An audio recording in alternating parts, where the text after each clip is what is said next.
یہ کہتے ہیں کہ اگر کسی شخص کی بیوہ بغیر کسی شرعی عذر کے عدت نہ گزارے تو کیا حکم شرع ہوگا؟ کیا اس سے مردے کو اذیت اور تکلیف ہوتی ہے؟ دیکھیں، پہلی بات تو یہ کہ عورت کی عدت قرآن پاک سے ثابت ہے اور بالکل واضح طور پہ ثابت ہے، لہٰذا اس کو عدت گزارنا واجب ہے، نہیں گزارے گی تو گناہ گار ہوگی۔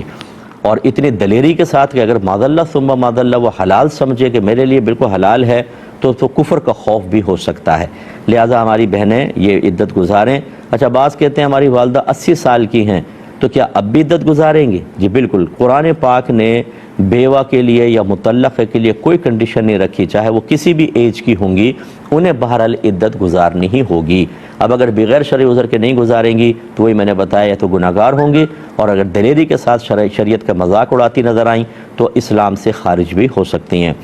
اب میت کو اس کی وجہ سے اذیت ہوگی کہ نہیں ہوگی، اس میں دو صورتیں ہوتی ہیں۔ اگر تو شخص نے خود یہ کہہ کر گیا تھا تم میری عدت مت کرنا، میں تمہیں اجازت دیتا ہوں،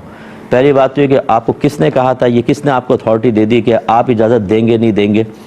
پہلی بات تو یہ۔ دوسری بات یہ کہ جب اس طرح کی کوئی وصیت کر کے گیا، بالکل اس کو عذاب ہوگا، کیونکہ اس نے اپنے گھر والوں کو ایک گناہ کی اجازت دی ہے، اور اللہ تبارک و تعالیٰ اس کے رسول کے مقابل اپنے آپ کو گویا کہ کھڑا کر لیا کہ اللہ فرمائے، رسول فرمائے عدت کرو، اور یہ پپو صاحب کہہ رہے ہیں کہ عدت نہ کرو، تو اس شخص کے لیے پھر آخرت میں رسوائی ہے بہت زیادہ۔ لیکن اگر گھر والے، اس نے مرد نے ایسی کوئی وصیت نہیں کی، عورت اپنے طور پہ کر رہی ہے، تو اللہ تعالیٰ کسی جان کو کسی اور جان کا مکلف نہیں بناتا، نہ وہ کوئی جان کسی اور جان کا بوجھ اٹھائے گی، لہٰذا بیوی پہ وبال ہوگا، شوہر پر نہیں ہوگا۔ ہاں، یہ ضرور ہو سکتا ہے، میں ہمیشہ یہ نشاندہی کرتا ہوں اور خوف ہے کہ اگر گھر کا سرپرست ایک گھر کے اندر مذہبی ماحول نہیں بناتا، اگر مذہب کو آنے داخل نہیں ہونے دیتا، اگر شریعت نہیں سکھاتا، اور اس عدم تربیت اور جہالت کی بنا پر گھر والے گناہ کرتے ہیں، تو یاد رکھیں اس شخص کو اس بات کا مکلف بنایا گیا تھا، جب یہ اپنی آزمائش پر نہیں اترا، اس نے اپنی ذمہ داری پوری نہیں کی، تو ان کے گناہوں کا وبال اس کے اوپر بھی ہوگا۔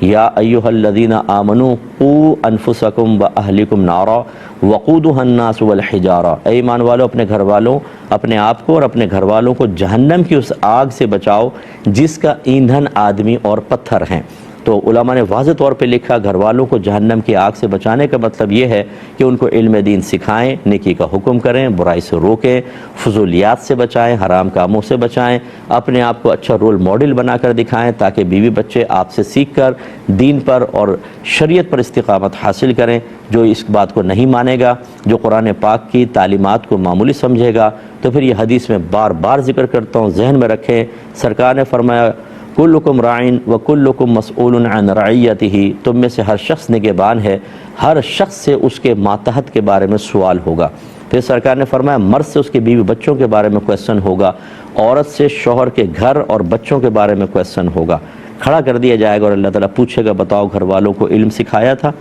گناہ سے روکا تھا، نیکی کا حکم کیا تھا، نہیں کیا تھا؟ اگر شوہر کے اگر نہیں، تو پھر یہ جتنے مزے ہم نے دنیا میں کیے نا، شادی کے بعد بیوی کھانا بنا رہی ہے، چائے بن کر آ رہی ہے، صاحب کپڑے استری والے مل رہے ہیں، بچے ہیں بیٹا یہ لاؤ یہ کرو اور وہ کرو، ایک حکومت مل جاتی ہے سرپرست کو، تو یہ جو حکومت ہے کل اس کا وبال بہت مشکل ہے کہ اس کا آدمی حساب کتاب دے سکے۔ اللہ سمجھ کی توفیق عطا فرمائے۔